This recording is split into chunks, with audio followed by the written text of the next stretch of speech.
song is like, eh. Welcome back to another chapter of To Be Married and Loved. Last time, the men have actually participated in their bachelor party in Port Town at the roller rank world, or whatever that place was.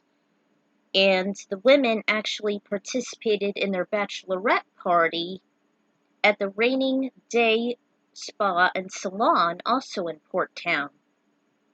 And those places were actually ideas made by Barry Watterson.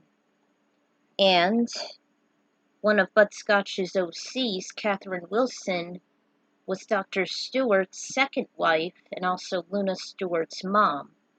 And they actually reunited in Port Town, and she actually understood his feelings for Jody. And she thinks it's best because, she's been very distant from Dr. Stewart because of Zoda. She has always been hiding from him and his daughter, actually. But they reunited, and she assured him that it's okay if he falls for Jody, although he has to go through another divorce, but hopefully it won't be so painful, unlike how mine was. So, glad that's out of the way, and the wedding is looming closer and closer. So, good luck to Rick and Tinsel. Here's lap 7. By the way, I forgot to mention the roller rocket worlds and the rainy day spa salon were awesome ideas made by my collaborator Barry Watterson from the bachelor and bachelorette parties. The raining spa salon, which have great services and treatments from massages to hair services, and even a sauna, mud spa, and a hot tub. And the roller rocket worlds, which is home to roller rinks and indoor arcade and bowling to all ages and genders. Both of these places have restaurants as well, and they were inspired by our favorite places. And the next one is going to be quite tricky since this involves the date with Kate and EAD. Even so much more. This was not easy! So I hope you'll appreciate this, Barry. Alright, here's lap 7. Kate Allen and Mr. EAD went shopping at one of the prestigious shopping malls in Mute City, and she offered him to try out different tuxedos and dresses for the wedding.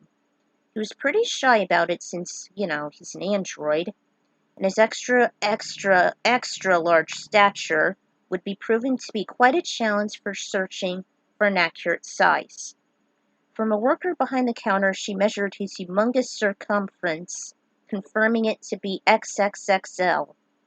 Thankfully, they didn't have to rely on a tailor to design a super huge tux for the usher. Instead, the patron showed the duo a back chamber within the store that showed an XXXL black tux with a white undershirt and a red tie. She said that not many customers of that size come here often, though she knew it could happen since she has seen some F-Zero pilots with that said stature such as EAD as well as Drac. Kate was ecstatic when they found out what they needed for Rick and Tinsel's wedding only a fortnight to go. Until unlike the android, she easily found a silky medium dress as well as a matching headband. By the time they were successful, they can get some lunch, and while there, Kate decided to tell EAD how she was used by others and the week before she met the Mobile Task Force team, on how fans always pressured her to succeed and demand her to be at her absolute best. And since she was the youngest out of 10 brothers, she dealt with it all her life and her stress always built up from there. Since her parents were recording artists, she felt that going on stage and performing would be a relief, which was at first was. But her millions of followers as well as the infinite relocations she was forced to make were just grinding on her nerves. Even the more rude and obsessive fans that she wished would be put down like the ravenous dogs they were. Even while she was F-Zero racing, the anxieties just followed since other fans had expected her to win them, not to mention take advantage of her soulful vocals and unique physique, even to the point of being a naked model. All those stresses on staying on top on both occupations were far too much, even how the fans treated her. So, Gordon and EAD were the only dear friends to her. even while she was being hunted down by Zoda. She at first never cared for the ultra-sized machine and took away his memory chip. That was till his deep sacrifice he made, which made her have a change of heart, that even the most emotionless life forms can still possess a heart, albeit metallic. Kate realized that she thought, maybe they can take their relationship onto the next level. So she decided to buy something at a store. After they were finished shopping and having their picnic, the two decided to go to her mansion.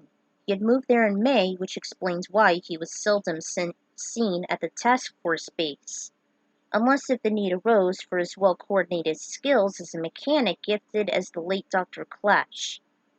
As they got to her private spacious quarters, she told him that she wants to take the relationship further by showing him something that she had brought. It was a condom. Kate then wanted to teach him of the birds and the bees since he's an android and that he won't fry his circuits while learning it. In other words, to consummate their romantic relationship.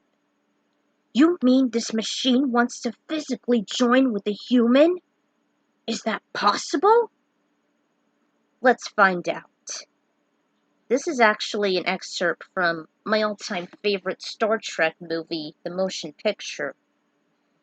Clank and Alias were so enamored with the movie-adapted documentary that took place back in 2273 as Admiral Kirk and his crew infiltrated the deadly interstellar mass known as the Cloud.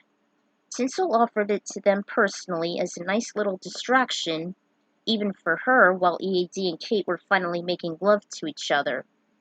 She wished the process would have been the same as the emergence of Captain Decker in Voyager 6, even when Ilea stepped in.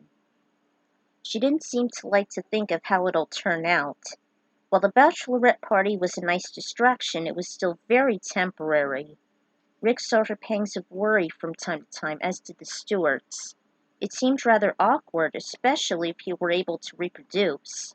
Like Rodney said once, most androids cannot survive without their organic components, hence Dr. Stewart's formula cleansing Mr. VAT's codes that were corrupt by Black Shadow, which is an ending it all. Just then, an unexpected chirp emitted from Tinsel's key fob. Thinking it to be just a lure to her sensuous moment, her hand began to shake as she held the device in a fish grip. Rick noticed her hesitation, so he offered to pick it up instead. A young man recognized Rick's voice, as did others in the background, while his comm was on speaker. It was able to carry on a long range as if it came from a ship or some kind of vessel. But the moment the young falcon realized the squeak, "I am Groot," he instantly knew it belonged to his distant friends, the Guardians of the Galaxy. That also made Tinsel perk up and storm off the couch. Peter Quill, aka Star-Lord, answered the call, and Tinsel was admired to hear from her favorite members Rocket and Little Groot, along with Gamora and Drax. Rick and Tinsel met them a while back while they hunted for a bounty, but they had been very difficult to contact since then. Then, the Misfits heard some rumors of them tying the knot, but they each never received an invitation since they were always so busy roaming around the universe. One time their paths crossed as Rick and Tinsel encountered Drax as he twisted the neck of a violent attacker. Star-Lord saved their lives as he advised them to leave while his gang took the wanted, though comatose, aggressor so they won't waste the dilithium crystal they lend for the Falcon Flyer. Star-Lord really admired Tinsel's taste in music, as she always loved his playlist his late mom made, especially for him, before she died of cancer on Earth. A lot of his songs were downloaded onto her audio Blu-rays. The Guardians wished they would come to Mute City, but they'd always been distracted bounty farming. So Star-Lord requested it should be recorded, and Clank volunteered to do just that using his robot assistant Tech. Tinsel and Rick said it was nice for them to make the call and notify them they aren't available for the matrimony, yet they still said farewell, as they wished them luck, with cute little Groot saying those same 3 words all the way through. "I am Groot!" Such a small world. I'm so glad we had the opportunity to meet these guys. Me too. By the time the documentary ended, the young boys left and were soon picked up by the Red Gazelle. Then, Rick offered Tinsel to rehearse their first dance as they had gradually gotten better with every step. They knew they'd be ready, just in time for their fortnight wait. Oh man, their wedding is in 2 weeks. And sorry for the short chapter, I just didn't have a lot of ideas. It was so awkward. Barry, why are you so awkward with all those sexual scenes? Ugh. Forgive me for misspelling. I used to misspell it, so I fixed that. Anyway, yet again, the original Star Trek movie, the motion picture, made an appearance. The previous one being the inspiration for Dark Star using elements of the Intruder Cloud, aka Beecher. What can I say? I find this movie to be incredibly underrated and should be praised more since 5 is far worse. I'm looking straight at you, nostalgia critic. God damn it. Also, the Guardians of the Galaxy made an appearance. I like these guys, before their team was ruined by the events of Endgame. But sometimes I find the series difficult to get into. Heck, I kind of forget their names of the team from time to time, excepting Star-Lord, Groot, and Rocket. Also, there was this reference via the dilithium crystals on a Star Trek The Next Generation episode, but I can't remember what it was.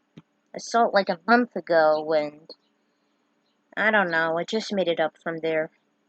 Could someone help me out with this? I wanted to get this lap out of the way ASAP, and I didn't want to go too far describing Kate and EAD's consummation because A, this was something that I'm sure my collaborator can do better and it's out of my comfort zone.